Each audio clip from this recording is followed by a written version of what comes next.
Hello from the Music Interview Corner, from Tuska Open Air, the 20th Tuska Open Air, with Avatar, with Johannes again. Hi, Johannes. Servus.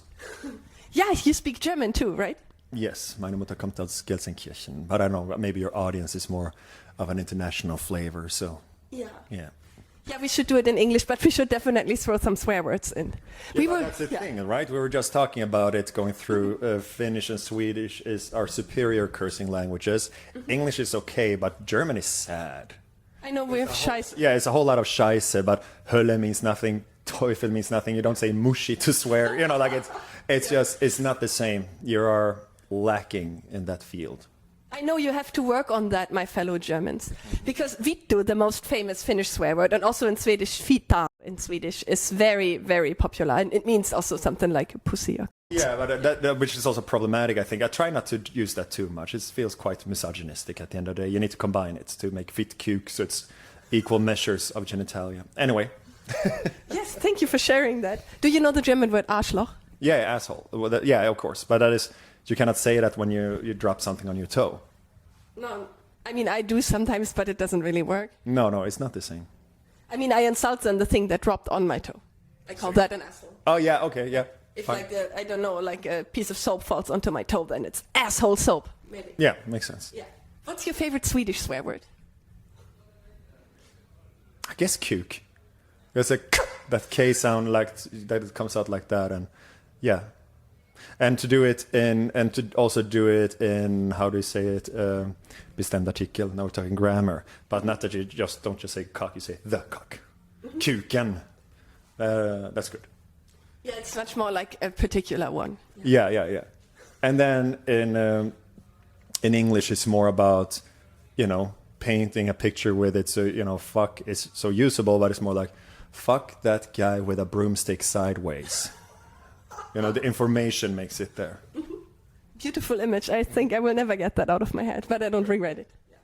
Yeah, I have to deal with the tax office. I will keep it in mind for that. Yeah. Yeah, exactly. You just played at the 20th Tuska. How did it feel? Like it was about damn time. This is the festival that I've been going to the most in my own time. So it's been building for years, wanting to do this, and specifically in, when it comes to the business behind the scenes and stuff, the people involved in making this festival happen are people that we've been wanting to work with in Finland since forever. Because I feel like they truly, in this country, have the greatest competence in building bands such as us when it comes to what you do the rest of the year here. So it was very personal, and because I've been living in Helsinki for almost a decade now. So it was this one, a Sweden Rock Festival earlier this summer, that I was kind of had the most anticipation feeling of playing at home. That made it feel very special. And I mean, it landed well. A lot of friends here in a different way than at other festivals. So, and that there's that thing like in Gothenburg, the big football stadium is called Ullevi. And that's also where the big concerts are. And you always want to open for some big band there or something.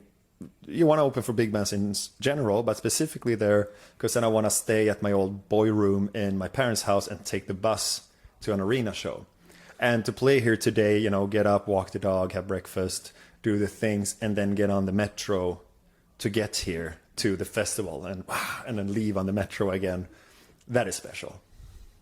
Yeah, sleeping in your own bed also, right? And your own shower and coming home. Exactly. So it's this weird warped thing of like, where's 40 minutes of famous and then it's groceries and walk the dog again and off to bed, Oh yeah, and in our last interview, the Zoom interview, we got to see your dog, Vincent van Dog. Yeah. How is he? He's good. I mean, in hindsight, maybe I should have brought him here. Yes. But you never know. It's loud, it's noisy. But he likes people more than other dogs, and there are way more people than dogs here, so it would probably have been good. Yeah, maybe next year for Vincent. Yeah, maybe next year. Well, we played this year. Usually you don't get to do twice in a row. I would love to. Ghosted and Ginger, so maybe you're on the list too. Yeah, maybe. Why not? Vincent could wear a VIP wristband around his neck. The way he wants anyway. You can't say no to a dog like that. Yeah, I know. I have seen his eyes. Yeah. The last track on Dance Devil Dance is called Violence No Matter. Oh my yes. God, he's so cute. Vincent is his name? You. Vincent van Dog. Vincent van Dog. Oh, cool. Yeah. So Hi, Vincent. yeah, violence no matter what. Yeah, exactly. Violence no matter what. Last time we spoke was when your album Dance Devil Dance was just about to be released, and now it has been out for a while. How were the reactions so far? I mean, no one takes their time to write anything mean to me. So as far as I know, as far as I'm concerned, people are extremely happy with it. My feelings about it hasn't changed, and we sell more tickets now. So we're doing something right. The Dirt I'm Buried In is our first top 10 song in American hard rock radio. All those little things. First time we had songs on radio in Germany properly, for instance, also and throughout Europe. So those kind of things that haven't happened before, we've been able to grow the band with it. People really like it, it seems. They get it. People get out of it what we put into it. And that is something I learned from Devin Townsend, and how to define, a successful album first and foremost is probably, he talks a lot about articulation. If he was able to articulate and put across whatever was going on for him. And it feels like people, again, gets the same things out of the album as the things that were on our mind when making it. So that is a success in out of itself. And we put it out on our own label, and it's working to do that, to do it ourselves, which is also an amazing feeling. Yeah, congrats. It's really bold. Why did you decide to have an own label now? Well, we could is one part of it, and we weren't really, we had good deals, however you define that, on the table from a lot of labels, and some were really nice. But at the same time, there was no one called and put 10 million euros on the table saying, you're the next Taylor Swift.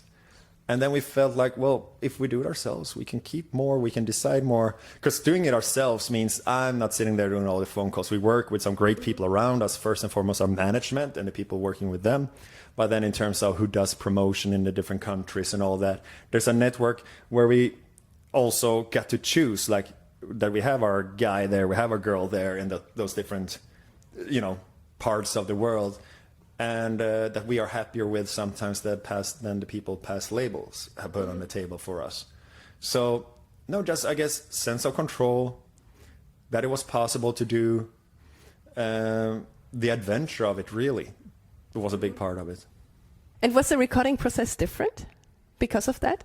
Not because of that, but because I'm sure we talked about this last time, that we went out on the countryside.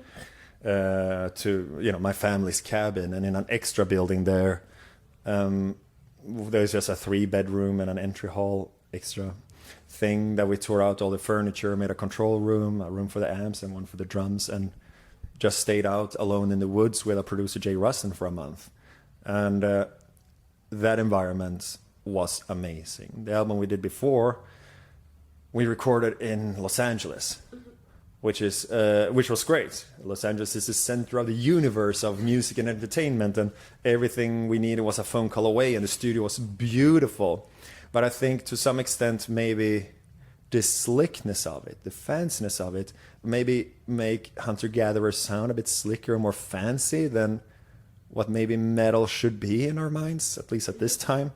Because it sounds amazing, but it's very amazing with the low end and boom and the bass sound and stuff. Well, then if you're going to geek out a bit, a lot of the teeth and aggression in music is more in the mid-range. And you cannot just put everything on max. There's this balance you need to create. But now we prioritized making something dirtier, meaner, and just being in that environment, it helps you keep that mindset throughout, I think. That the whole attitude is this is us, this is punk, let's break shit, as opposed to, oh, this is nice and fancy, we're Toto, So that affected it a lot. Yeah, I feel especially the Dirt I'm Buried In, you can really hear this kind of dirt. Yeah, exactly. That's funny, actually. Also, one thing, because we love, or rather we hate, 2 mechanical drums. We hate when you quantize drums and replace the sounds, and it doesn't matter who's the drummer is in the band anymore because you scrub off all the DNA with the help of technology. But sometimes you can accidentally achieve that sound, even if it's a real drummer really playing with a bass player and all that. And I realized it's a lot to do with which microphones, how you mix it. Because, you got a microphone over here by the snare drum, right? Mm-hmm. But then you also have one over there for the room. And then to, fantastic that you were looking. Imagining, yes. Yeah. And to just find the balance, and Dirt specifically was like, it sounds a bit like we're really not playing in a room together. And it was just all about, and it sounds a bit clean and slick, especially with that song, having more clean guitars, having more of a disco beat and all that. And yeah, Dirt was missing some dirt. So, but just increasing the room mic, putting back in some distortion on the bass, and suddenly, boom, you're there with us. And it actually sounds like they're playing it together. Just those kind of choices to do something a bit messier. Yeah, the environment invited that line of thinking. And you also have a really nice music video for The Dirt I'm Buried In. Who made the concept? That was very much a back and forth. Like there's a core troupe of containing myself, John, our drummer, and Johan Carlén, director and photographer of all our good music videos.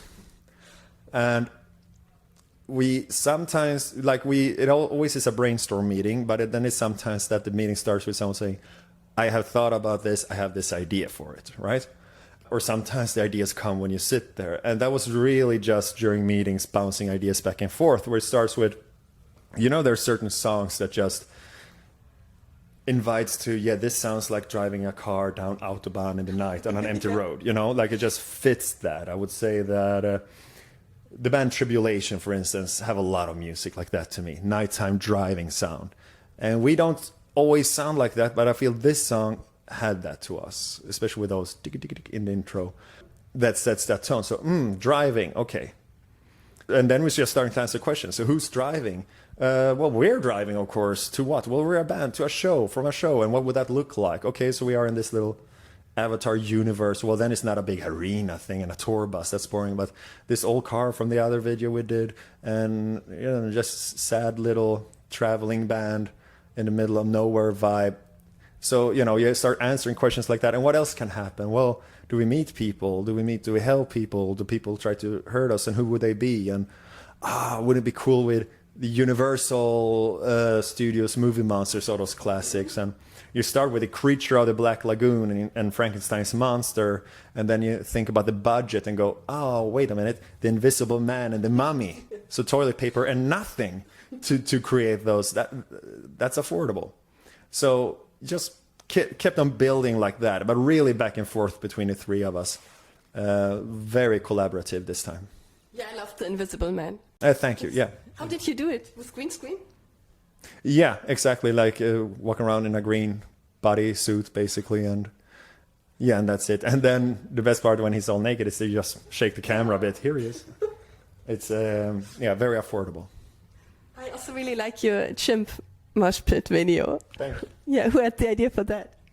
That was the same. It was, I think maybe some key ideas very much came from Johan, and I had I would love if we could do, but the thing is, we have first had a completely different idea for that one. We decided that let's do a fun video. It's a fun song, and the Chimp Mosh Pit, we were leaning more into the whole chimpanzee concept, so being apes, and we would have a video where we would slowly, kind of like werewolves, turn from humans to full on apes at the end of the video.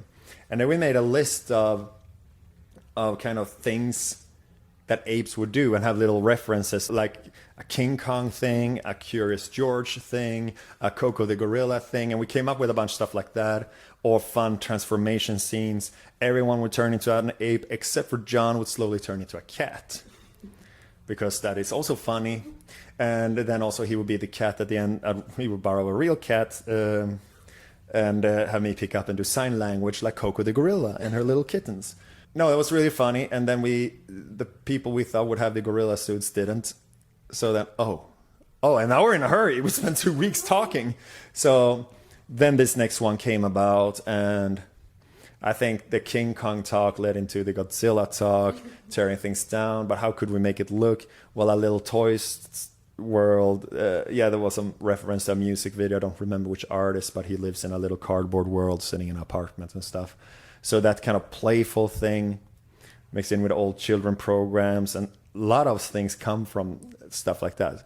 Weird old little children programs we grew up with, but also very collaborative. Yeah, it's amazing. I think it's very special. Thank you.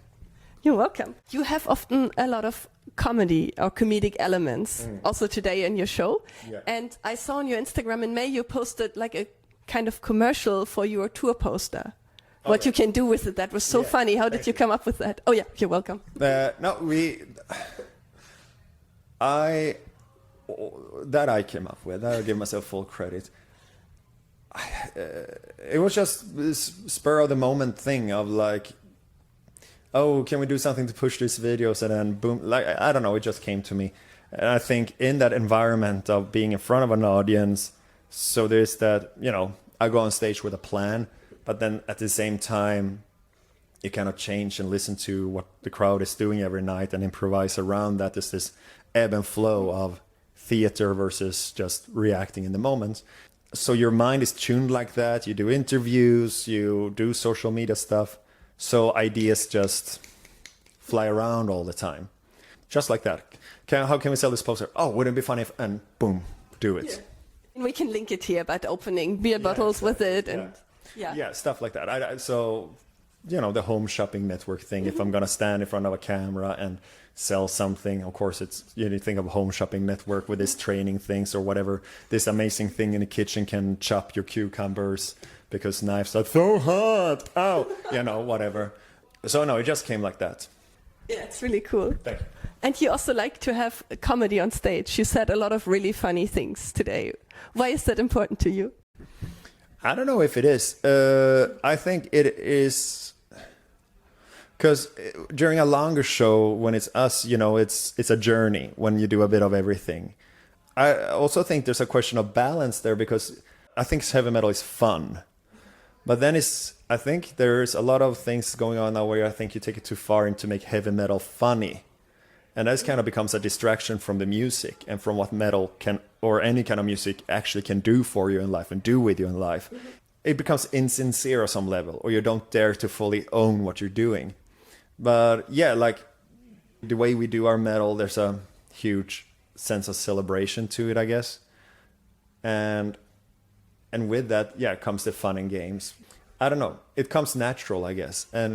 But I don't need that at every show I go to or before every song we play. I think there's a question of balance and also important more to reflect what the rest of the performance is like and what music you're actually making and everything. I've been to shows that I've been disappointed if the front person has been kidding around too much. You take me out of it. There's a big context. I think you need to think about your band conceptually. Like you have, like this. I saw a co-headline billing in Gothenburg many years ago where Behemoth and Cannibal Corpse played together. And Behemoth they were on first of the two. And it was, an amazing Behemoth club show. So it's brrr and dark. And I believe in everything now. I'm possessed by a demon. This is amazing. And so theatrical and all the stuff on stage. Perfect. It doesn't get better than this. Cannibal Corpse. The backdrop was a bit too small. Washed out t-shirts, no intro, lights off, lights on, doom, doom, doom, doom, go. And it was amazing and it couldn't be better, because that is Cannibal Corpse. That's perfect. Gritty, smelly, sinister, but, real. But if they would switch places, if Cannibal Corpse would decide to now do a tour where they want to emulate something Behemoth doing, it would be a catastrophe. It would feel like a joke. Yeah, because it does. Yeah, exactly. It doesn't fit. But both those in their element make perfect sense, and there's no right or wrong. So I don't know if I answered your question, but I talked a lot, so that was interesting. And another question would be, what is for you the biggest difference between festival shows and concert shows? Oh, there's a lot. There's the practical things of, especially in some places we get to play much later. Then it feels more like a headline show. So it's always shorter. And always a bit of limitation on how much of crazy things we can do. Yeah. Like when we headline, we have welded our amazing stage thing with all these doorways that we go through and theatrical elements and full light show and little magic tricks, and we are on there for 2 hours. And there's just so much more into it where you really control your environment. Here you're part of a, bigger party, and you want to, cut through with your machete and make a name for yourself and claim your ground as you stand there. You don't get away from the more casual vibe. And then it went really great today. I'm really pleased with the show. But it is harder to get to that purely physically, like just the body is more ready after 8 in the evening than it is, 2:30 we were on today in the afternoon. It's just more, physically demanding in a different way. So that is a challenge, but, I embrace it. I think anyway, it's important to perform in a way where you do raise your pulse, where you do feel exhausted, where you do push yourself. I think a huge secret to the sound of good metal is that you go, oh shit, while doing it. I think that's important. So differences like that. And here, of course, there are all these other people around that when you hang around, you check out other bands. When you play early, as we did today especially, then suddenly you got a little mini vacation afterwards of hanging out and going around, and that's cool. Yeah, it was the opening show for the 20th Tuska. It was really cool. Yeah, it's not a bad first one to do here. Yeah, you got the people moving. They were all like jumping. It was, you got the people you got them moving. Exactly. So, and that, that takes a bit of effort. I respect the fact that they just got going. You still don't see, the tank top sunburns and the smell of puke around, where people are settled into the festival vibe. So we got them very fresh, which turned out to be a good thing. But it can also be like, are they ready? But they were ready. Yeah, no puke is always good in my opinion. I clearly haven't spent 9 days at the Roskilde Festival, but it's fine. And you play multiple instruments, right? Yeah. You also play the trombone and piano and keyboards. Yeah. And you sometimes contribute that to Avatar too. Yeah. How is it for you to be the lead vocalist and also to contribute these instrumental parts? It's a lot of fun. I am not a great instrumentalist. I have improved a lot with the piano now because it started to become a bigger part of what we're doing. But I'm still... actually, we had one of the first festivals this summer. We're in the Czech Republic. And on there we did the piano version of Tower. And behind me I realized stands Jens Johansson from Stratovarius. Yeah, we just had an interview with him. He's amazing. Yeah. And he's an amazing keyboard player, of course. But not just that. Do you know who his father is? He's also a very famous musician. So sadly passed away as early as the late 60s, I think, maybe early 70s. But his name is Jan Johansson. He's an absolute legend in jazz music and in Swedish music overall. And especially he did an album called Jazz på svenska, Jazz in Swedish, which he did a bunch of those for different countries, but that one specifically made jazz out of old Swedish folk melodies. And it's the most essential Swedish sound that's out there, according to me. So that is his father, this piano legend, who also wrote the theme song to Här kommer Pippi Långstocking. Yeah. So, the Pippi Långstocking guy's son is watching. So I go over to the piano, I happen to see him over there, sit down and go, because, I have tremendous respect for Jens himself, but also the heritage that he kind of carries. Him and his brother have also done shows interpreting their father's music, which I think is a very cool thing of them to do. So then I feel like a hobbyist. But I like it a lot. I also, of course, play guitar and write songs, but then my level of playing is like I have these great ideas, I record some shitty demo, send it to my guitar players who are amazing guitar players, world-class guitar players, and say, you get the idea, you like it, cool, can you play it good? And then they do, and that's how that works out usually. But it's fun, especially the piano thing I come to like a lot. And the whole framing around it, what we do when we do that live, it becomes a special moment with the audience. So I like doing that. Yeah, I also feel it's adding a lot. Yeah, and you get to sit down and sing softly, so that's very comfortable. Good to know. And maybe one last, I think we have to stop soon. Do we have time for one more question? No. Okay. No problem. Yes, we got carried away. Thank you so much, Johannes. Thank you. And goodbye from the Music Interview Corner. See ya. Bye.